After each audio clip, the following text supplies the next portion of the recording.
సిద్ధ గురుకుల మహావిద్యాలయం. ఇక్కడ చదువుకున్న సిద్ధ గురించి నాకంటే మీ అందరికీ బాగా తెలుసుంటారు.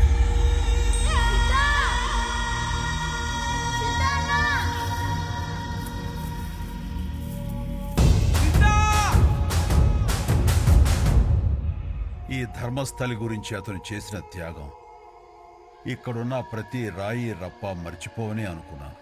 కానీ అందరూ అన్నీ మర్చిపోయి రాతిలా మారిపోయారు.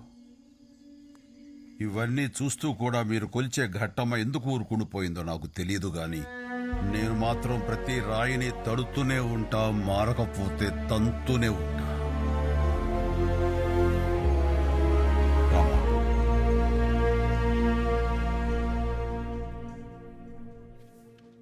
నాన్న ప్రస్తుతానికి ఎవరిదాన్ని వాడుకోమని చెప్పానుగా, వచ్చే నెలలో కొనిస్తాను, సరేనా?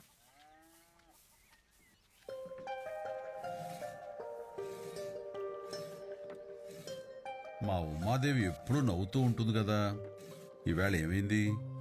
ఒక ఫ్లూట్ కొనిమ్మని అడుగుతున్నాను నాన్నని. ప్రతిసారి తర్వాత అంటున్నాడు. మా ఫ్రెండ్స్ అందరికీ ఉంది, నాకే.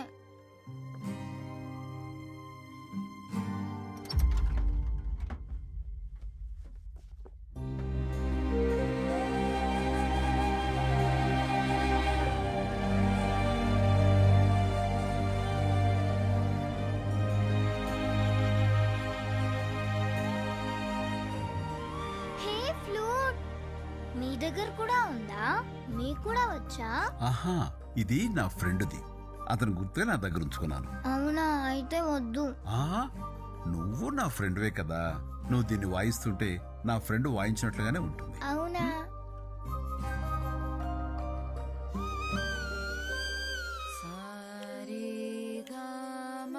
నీలాంబర్ పెళ్లి గురించి ఏమైనా ఆలోచించేదుందా? మీరే గట్టిగా మాట్లాడి ఓ నిర్ణయం తీసుకోకపోతే అది అలాగే జీవితాంతం ఎదురు చూస్తూ ఉంటుంది. ఉమా, అలా కాదమ్మా, ఇలా చూడు.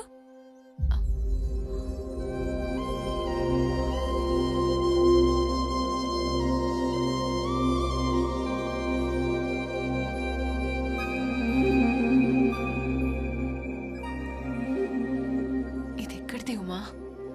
ఎవరిచ్చారు నీకు? పక్కింటి ఫ్రెండ్ ఇచ్చారు.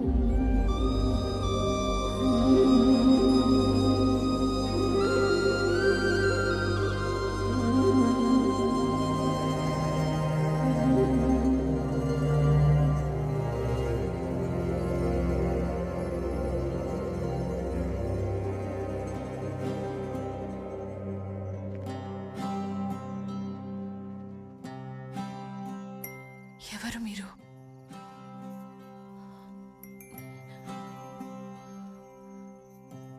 ఇది ఎక్కడిది మీకు?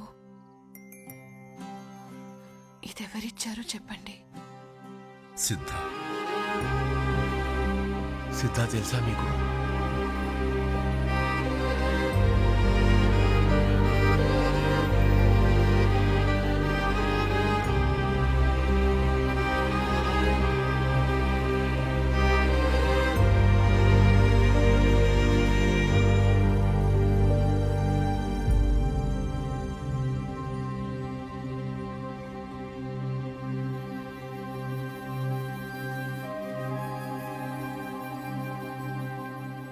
ఈ ధర్మస్థలిలో ధర్మం అణువణువునా వ్యాపించుంటుందని సిద్ధ చెప్తుండేవాడు. కానీ ఇప్పుడు ఆ ధర్మం ఏ కోసైనా కనపట్టలేదు. కారణం సిద్ధ ఇక్కడి నుంచి విడిపోయాక ధర్మస్థలి ఆ బసవ చేతిలోకి విడిపోయింది. వాడు చేసే దుర్మార్గాలకి పాదఘట్టం వారు చెప్పే ధర్మం కనుమరుగైపోయింది. రేపే ఘట్టమ్మ తల్లి రథోత్సవం పాదఘట్టం వారి చేతుల మీదుగా జరగాల్సిన మహోత్సవం. ఆ మహాకార్యాన్ని కూడా పాదఘట్టం వారితో కాకుండా ఆ దుర్మార్గుడి చేతుల మీదుగా జరిపిస్తాడు. రథం మీద ఉన్న ఆ తల్లి ఇదంతా చూస్తూ ఎలా ఊరుకుంటుందో నాకు తెలియదు, కానీ దాన్ని చూస్తుంటే నాకు మాత్రం గుండె చప్పుడు ఆగిపోతే బాగుండనిపిస్తుంది. ఎలా చేయించుకుంటుందో ఆ తల్లి.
రేయ్, తప్పుకో.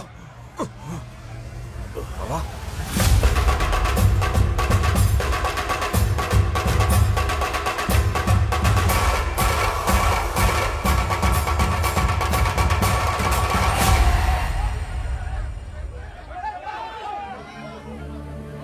రేయ్, ఏం చేస్తున్నారా?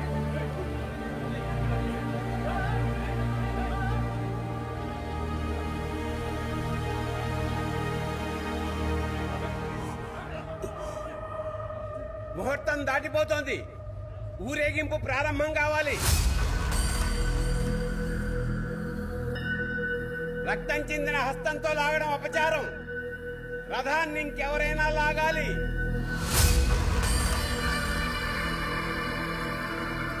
అలవాటున్న పాదఘట్టం వారిని పిలవండి.